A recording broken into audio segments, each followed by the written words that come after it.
beautiful. That was beautiful. Thank you so much, everyone. Thank you so much.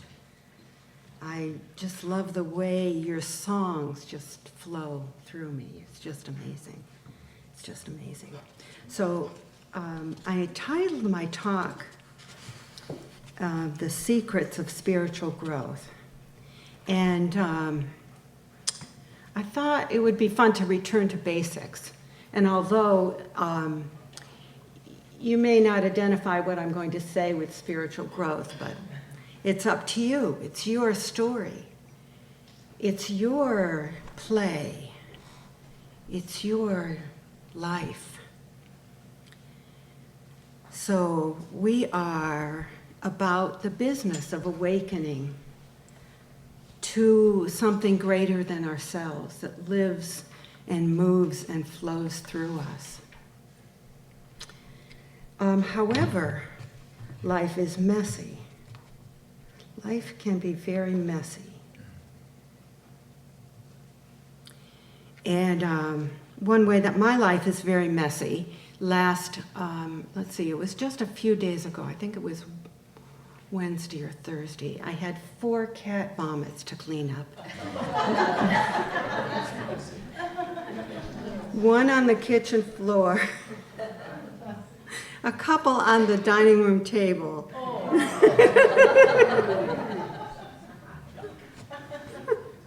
And I've reached a point where it doesn't bother me so much anymore. Because when you have 6 cats, as we do, there are things that are going to happen.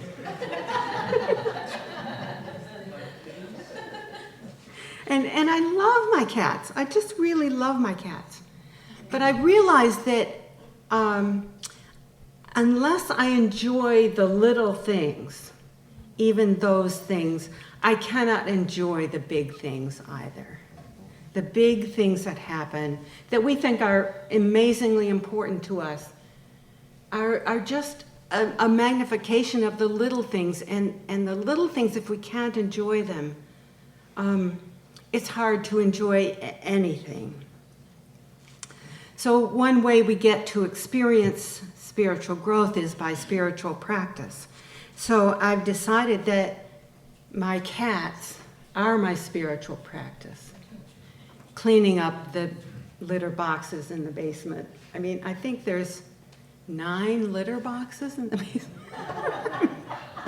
You'd think that's all we have in our basement, but it's not true. There's lots of other things in the basement. So it constantly reminds me that I need to remember that I am a spiritual being having a human experience, and that every part of this experience has a reason for being. I've created it, and I take responsibility for it. And growth is a very natural process. Opening, expanding, becoming more than we think we can be is a natural process.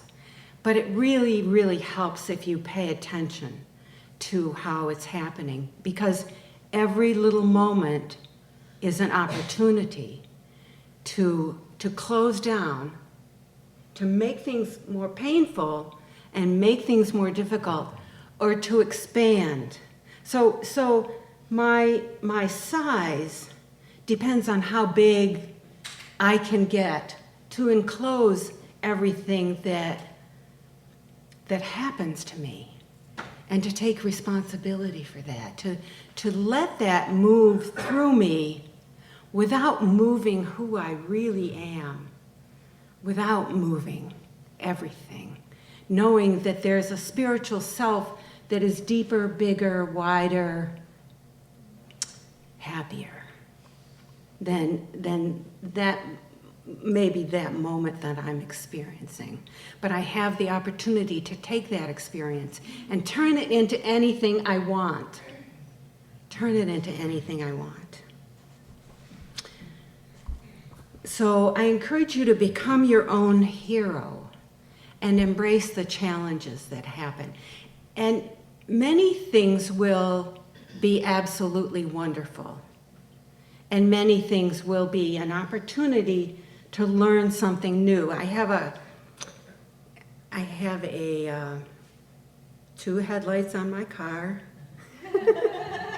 Twice the right hand small beam has been replaced, and it still doesn't work because something's going on, and I'm going to find somebody that or I'm going to manage it myself somehow. The light is tracking off. It's not tracking straight, so you can't really see the light. And at night it bothers me, but I can't see it, so it doesn't bother me too much. But I know that it bothers other people who are coming towards me because there's a light, but it's off. It's not right. But it's another opportunity. It's another messy place. It's another opportunity to find someone to help me or to really do something myself that I've never done before. So I want to, let's see, I kind of have been veering off my talk, which I love to do. But one aspect of spiritual growth that I want to mention, peace. I want to mention peace. I want to mention resilience. I want to mention creativity.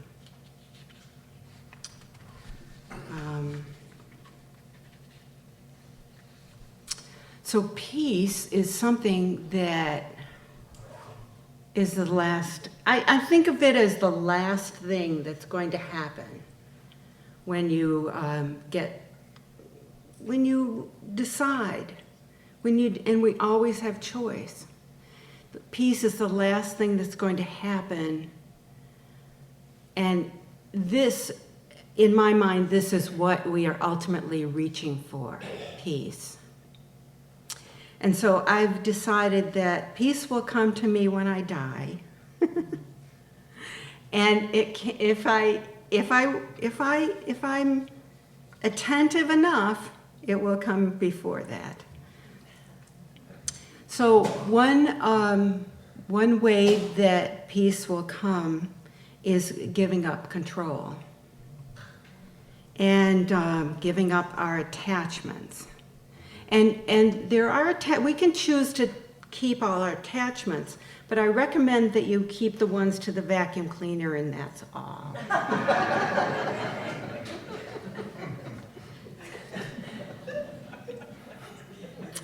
And when you're giving up control, recognize and honor the person that is irritating you. Really, really honor them. If they exist, they have a reason for being. If they're in your life, they have a reason to be in your life. And once again, it's another opportunity to possess yourself, but never to possess another person. To possess the beauty that they have that you're not recognizing, but to recognize that beauty and to recognize your responsibility in any given situation, to allow it to change and become what you need and what you want, and allow it to become who you are.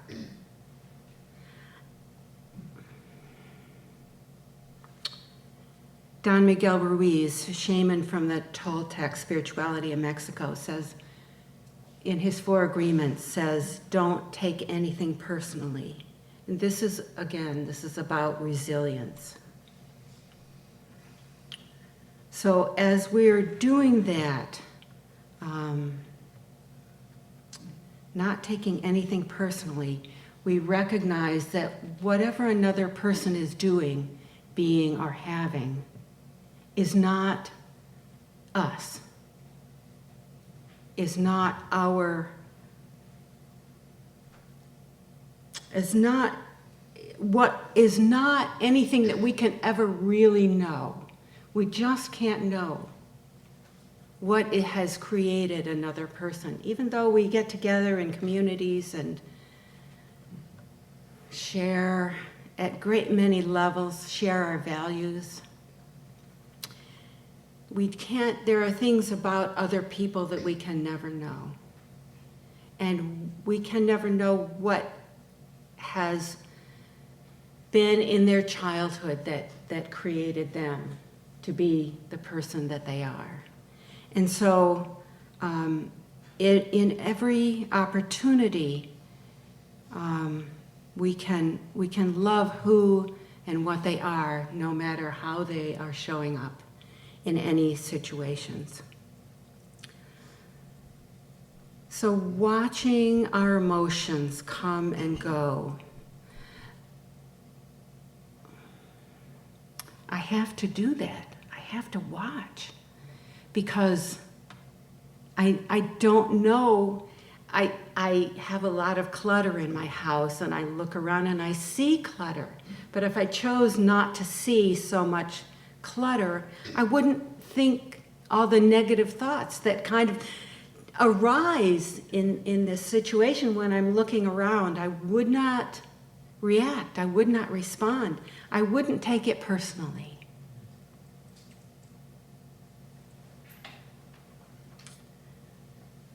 So the other part of spiritual growth I want to mention is infinite creativity. All of us have infinite creativity, and we forget.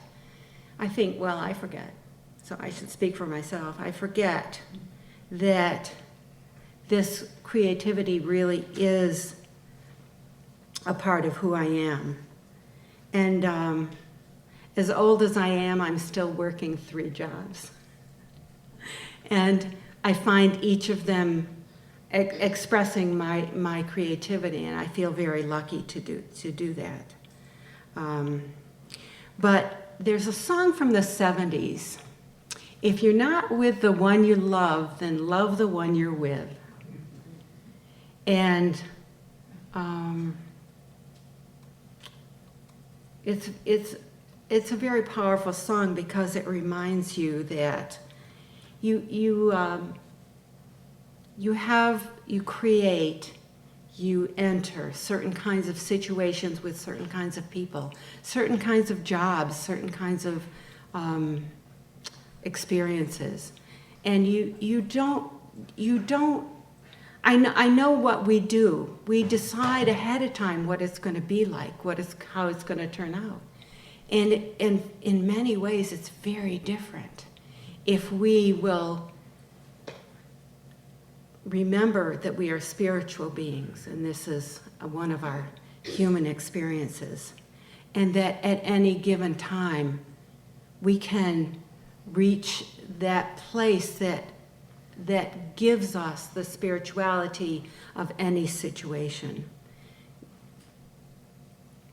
So besides having jobs that I really love, I get to look out my dining room window as I'm sitting at my table and typing on my computer, and really see trees and nature and a little bit of the garden that I create. And it's really beautiful. I really feel very lucky that I get a chance to do that. And I hope all of you take time, I know I do, to walk in nature, and just to be there with the sensations, the sounds, and the sights of nature yesterday. And I try to do this. I don't do this often. It could be a spiritual practice. I take off my shoes and socks and walk on the grass, and sometimes it's cold, sometimes it's warm. But I get that experience of feeling the grass between my toes, and feeling the stones And yesterday I was walking on the driveway, and a big stone got into my foot and was really, really hurting, and I was going, and it's just, life is just that way. Little stones will come along to disturb you, to get you to walk on one foot, or a half of one and all of the other one, but life is like that. And it's not, I mean, we can use it to make things worse, or we can use it to make things better. And to understand how those little things are part of the flow of life. So I was probably in my 40s before I discovered I had any talents. And I was just ignorant. I thought talent and creativity was about art and literature, because I'd spent time being an English major in college and reading hundreds of books when I was a kid. And I just didn't understand. And it's amazing to me that so much of my life was closed off. And now I feel that a lot of my life is really art and moving into a place where art and heart are more important than a lot of other things. So I keep plants that bloom in my house all the time. Hibiscus and geraniums, if you have them, will bloom all winter. Surrounding ourselves with beauty and art in whatever way we can, I believe is very important. And doing things that make me feel good is very important, because I know that in no time at all I'll be choosing the opposite. and really have different things to deal with on a different level. Wayne Dyer said, "No problem can be solved," or it might have been Einstein. "No problem can be solved." But I'm sure he took from Einstein. No problem can be solved on the level that that the problem has been created. So, but any problem can be solved on a spiritual level, and Wayne Dyer wrote a book about that. Any problem can be solved. So true art is expressing what only you can express. And it is truly expressing the spirit within each one of us. And every morning I wake up in gratitude. That's the next part of spiritual growth I want to talk about. And I make a few earrings, and I play a few games on my computer, and feel the gratitude for everything that comes to me and for everything that comes through me.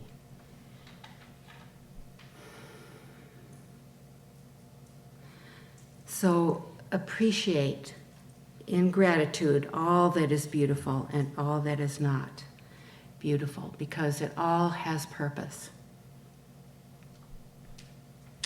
So if there's one way to know spiritual growth, it's giving thanks for everything. And as you give thanks for everything, as you give thanks for more and more, you will have more and more to give thankful for. I've tried this, it works. Esther Hicks, Abraham, through Esther Hicks, says, "The better it gets, the better it gets." And I like to I like to remember that quite often. We also have to remember that spiritual growth is not our goal. I believe that happiness is actually our goal. And so we have to express what is true within us and what is beautiful within us. I want to read from this book, The Ecstatic Moment, A Practical Manual for Opening Your Heart and Staying in It by Paul Farini. Beauty's way is simple and elegant. Everything happens in its own time and place. The river may overflow its banks or it may shrink to a trickle. Seasons of drought and high water are inevitable, but sooner or later, the river will reach the sea. The outcome is certain. No matter how far we stray from our essential nature, we will return to it. Our destiny is to become who we already are. Our moments of greatest ecstasy and peace are found when we accept ourselves and others just as we are. In that acceptance, we state our trust in the river. When we trust the river, it carries us where we need to go.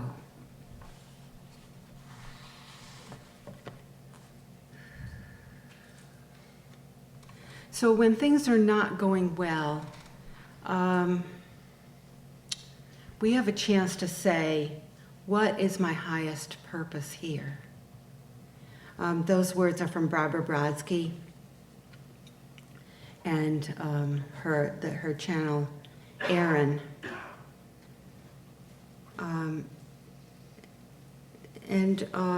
I think it's important to remember that we have a way out of everything that is. And often we will try to drown ourselves in various distractions. But I suggest that if you stay with a feeling, if it's difficult, if you stay with it, it will change. We change. I do that with pains in my body. I'll be working as I do massage therapy, and I have a little problem in my back at different times. And last week, my back was hurting, and I said, I need to stop this. And the way for me to stop it was to go into it. And it worked. I totally forgot about it. And I think what happens is the sensation of pain doesn't always go away, but the mind will not rest on it. The mind refocuses, and the sensation becomes the pain that goes away. It's important to remember we came here perfect, whole, and complete. We have everything we need to live a life with purpose and happiness. And we have to say, yes, I'm willing to be happy. Yes, I'm ready to be happy. And our connection to God, our connection to Spirit, is the most important part. And so anything we can do, particularly in music, to have that connection is a good thing. And now it's your turn.